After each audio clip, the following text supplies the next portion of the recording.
আজকের পডকাস্টে যে বিষয় নিয়ে আলোচনা করব সেটা হচ্ছে তুলা রাশি বা লগ্নের জাতকদের 2025 সাল কেমন যাবে।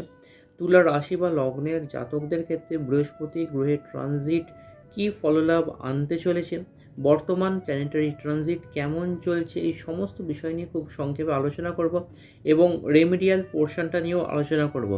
নমস্কার, আমি সৈকত ব্যানার্জি আর আপনারা আপনাদের সকলের চ্যানেল মহাবিষ্ণু দেখছেন। তো বর্তমানে যদি প্ল্যানেটারি ট্রানজিটকে জাজ করতে হয়, তো দেখা যাচ্ছে যে রাশি বা লগ্নের যে রুলিং প্ল্যানেট শুক্র, সে কিন্তু স্থান পরিবর্তন করতে চলেছে। মানে মীন রাশি থেকে মেষ রাশিতে অশ্বিনী নক্ষত্রে ট্রানজিট করতে চলেছে। তাই তুলা রাশির যারা ফিমেল নেটিভ আছেন বা জাতিকা আছেন, তাদের গাইনোকোলজিক্যাল রিলেটেড কোনো প্রবলেম থেকে কিন্তু খুব সতর্ক থাকতে হবে। দ্বিতীয় এবং সপ্তম ভাবের কারক গ্রহ মঙ্গল বর্তমানে দশমভাবে কর্কট রাশিতে অবস্থান করছে। আমি আগেই বলেছি যে দ্বিতীয় ভাব থেকে থ্রোট রিলেটেড কোনো কিছু বা চক্ষু জাজ করা হয় বা পাওয়ার অফ স্পিচ জাজ করা হয় বা ব্যাংক ব্যালেন্স জাজ করা হয়, এবং সপ্তম ভাব থেকে কনজুগাল ব্লিস বা দাম্পত্য জীবন জাজ করা হয় বা সপ্তম ভাব থেকে ব্যবসা জাজ করা হয়। তাই দ্বিতীয় এবং সপ্তম ভাবের কারক গ্রহ মঙ্গল যেহেতু বর্তমানে কর্কট রাশিতে নিচস্থ অবস্থায় অবস্থান করছে, তুলা রাশি বা লগ্নের জাতকদের স্পাউজের শরীর স্বাস্থ্য নিয়ে কিন্তু সতর্ক থাকতে হবে, এবং কখনো কখনো কিন্তু হাজব্যান্ড ওয়াইফে মতানৈক্য হতে পারে, সেই বিষয়েও কিন্তু যথেষ্ট সতর্ক থাকতে হবে। এবং বিশেষ করে যারা বিজনেসম্যান আছেন তাদের কিন্তু খুব বুঝে শুনে ইনভেস্ট করতে হবে, যেহেতু সপ্তম ভাবের কারক গ্রহ মঙ্গল বর্তমানে কর্কট রাশিতে দশম ভাবে রয়েছে, এবং দশম ভাব থেকে কিন্তু আমাদের প্রফেশনও জাজ করা হয়। আমরা আমাদের প্রফেশনাল লাইফে কতটা নেম ফেম অনার অ্যাচিভ করবো সেটা কিন্তু দশম ভাব থেকেই জাজ করা হয়।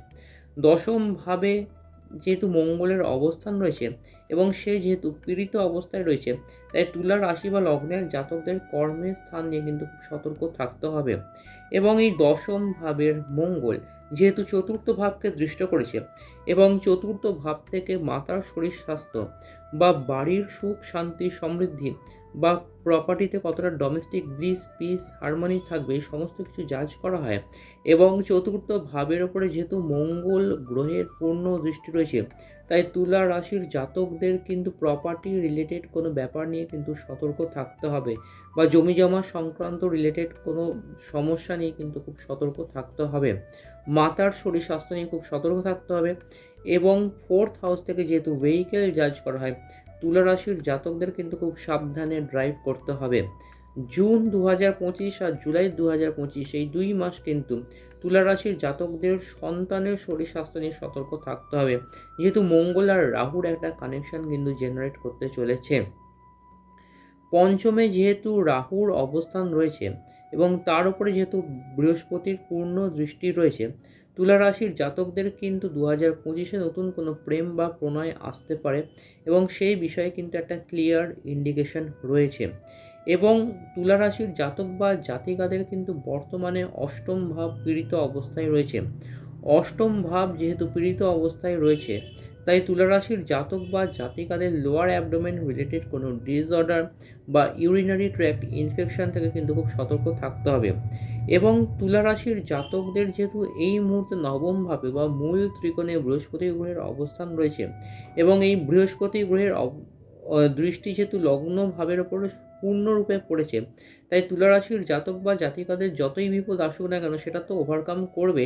এবং যেহেতু বৃহস্পতি নবমভাবে রয়েছে, তুলা রাশির জাতক বা জাতিকাদের এই বছর হায়ার স্টাডিজের জন্য যথেষ্ট শুভ, এবং যারা দীক্ষা নিতে চাইছেন তাদের জন্য কিন্তু এই বছরটি যথেষ্ট শুভ বলা যাচ্ছে। এবং যেহেতু নবম ভাবের ওপর বৃহস্পতির একটা অবস্থান লক্ষ্য করা যাচ্ছে, এবং নবম ভাব থেকে যেহেতু ফ্রিকোয়েন্ট ট্যুরস অ্যান্ড ট্রাভেলস জাজ করা হয়, তাই এই বছর কিন্তু তুলা রাশির জাতকদের কিন্তু ট্যুর বা ট্রাভেলসের জন্য কিন্তু যথেষ্ট শুভ। দশম ভাবে যেহেতু এখন মঙ্গল গ্রহের অবস্থান রয়েছে, আমি একটু আগেই বলেছি দশম ভাব থেকে আমাদের প্রফেশনাল লাইফ জাজ করা হয় বা কর্মভাব জাজ করা হয়, বা কর্মভাবে কতটা আমরা যশ খ্যাতি প্রতিপত্তি পাবো, এই সমস্ত কিছু কিন্তু দশম ভাব থেকে জাজ করা হয়। দশম ভাব এই মুহূর্তে কিন্তু সম্পূর্ণরূপে পীড়িত রয়েছে, তাই কর্মের জায়গা থেকে তুলা রাশির জাতক বা জাতিকাদের কিন্তু যথেষ্ট সতর্কতা অবলম্বন করতে হবে। এবার রেমিডিয়াল পোর্শনটা নিয়ে যদি আলোচনা করতে হয়, তুলা রাশি বা লগ্নের জাতক যেটা করতে পারে সেটা হচ্ছে রোজ মাতা ভুবনেশ্বরীর বীজ মন্ত্র 108 বার করে জপ করতে পারেন। মন্ত্রটি হলো ওং হ্রিং শ্রিং ক্লিং ভুবনেশ্বরী মাতা ওই নম। আবার রিপিট করছি, ওং হ্রিং শ্রিং ক্লিং ভুবনেশ্বরী মাতা ওই নম। রোজ ঠাকুর ঘরে বসে মাতা ভুবনেশ্বরীকে থার্ড আইতে কল্পনা করুন।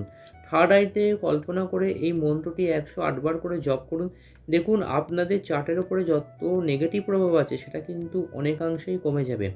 আরেকটি রেমেডি যেটি আমি শেয়ার করছি আপনাদের সাথে, সেটি হচ্ছে আপনারা কোনো টার্কোয়াইজ বা ফিরোজা যেটাকে বাংলায় বলা হয়, সেটা 16 থেকে 18 রতি কোনো পেন্ডেন্ট পরতে পারেন। তাহলে চার্টে যত নেগেটিভ এফেক্ট আছে সেটা কিন্তু অনেকাংশে মিনিমাইজ হবে। আরেকটি ভালো রেমেডি হচ্ছে আপনারা ছমুখী রুদ্রাক্ষ ধারণ করতে পারেন, তাতেও কিন্তু যথেষ্ট বেনিফিট পাবেন। আর পকেটে কোনো লাল কাপড়ের মধ্যে একটি ময়ূরের পালক আর চন্দনের আতর দিয়ে রাখতে পারেন, তাতেও কিন্তু আপনারা যথেষ্ট ভালো রেজাল্ট পাবেন।